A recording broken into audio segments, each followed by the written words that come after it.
Hi, this is Jaya. In this video, we shall see the summary of Wilshire Busby Hisaye Yamamoto. This story is from her collection 17 Syllables and Other Stories. This is about an affecting and also an upsetting experience which as a Japanese woman she had while riding the bus because one drunk and belligerent man gets on and starts taunting an elderly Chinese couple.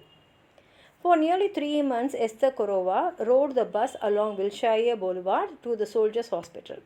And why she went there is her husband was getting treated for an old back injury. She took the bus on Wednesdays. Her friends will drive her on Sundays.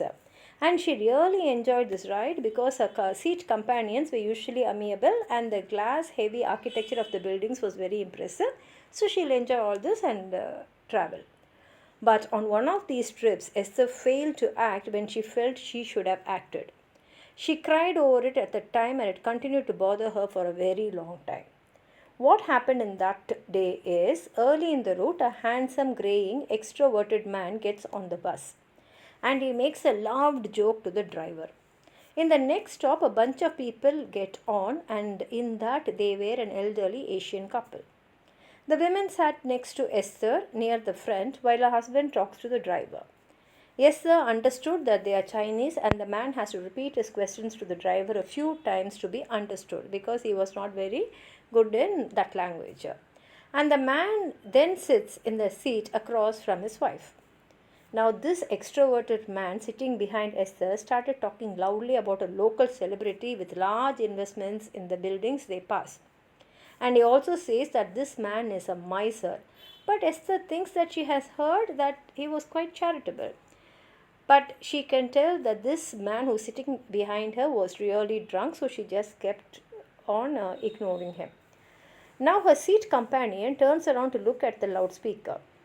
Noticing her looking at him, the man challenges her, telling her to go back to China if she doesn't like it. And he continues mocking her with racial taunts. The man laughs and looks around for support, but no one says anything. A man in glasses looks at her with sympathy, but she doesn't seem to notice. Esther also pretends to look out of the window, and she also feels detached. She wonders if she's been included in the man's rant, or if it is obvious she is Japanese. She is surprised to realize she is pleased that Chinese people are being targeted in this case, because generally, since she is Japanese, she will get certain remarks like this. And she is reminded of a time shortly after being released from the internment camp when she was on the streetcar and saw an Asian man waiting. She looked at him kindly but was thrown when she saw a button on his jacket that said, "I am Korean." She had heard of the "I am Chinese" buttons, so this is understandable. She thinks that "I am Japanese" button would be rightful here. Realizing her failure, she looks at her seatmate and smiles, but the woman is expressionless and cold. At the next stop, the loud man delivers a final racial taunt before getting off. He is slightly unsteady as he walks off, and now it is very clear that he is totally drunk. And the man with glasses gets up for the next stop and makes an awkward speech to the Chinese couple and possibly Esther as well, about how everyone doesn't feel that way and America welcomes everyone. He shakes the Chinese man's hands. The rest of the ride is uneventful. Esther gets off at the Soldiers' Hospital and so do the Chinese couple. Esther remembers something she once read about not paying attention to the people when they have been drinking. She thinks perhaps that's the only time to pay them attention. She thinks of this until her detachment fades away and she feels reeling with a sickening sensation that there is nothing solid she can come to grip with. On seeing her husband, she runs to him and breaks into tears. Her husband feels flattered that she has missed him because he takes her tears for missing him and he looks smugglingly at his roommates.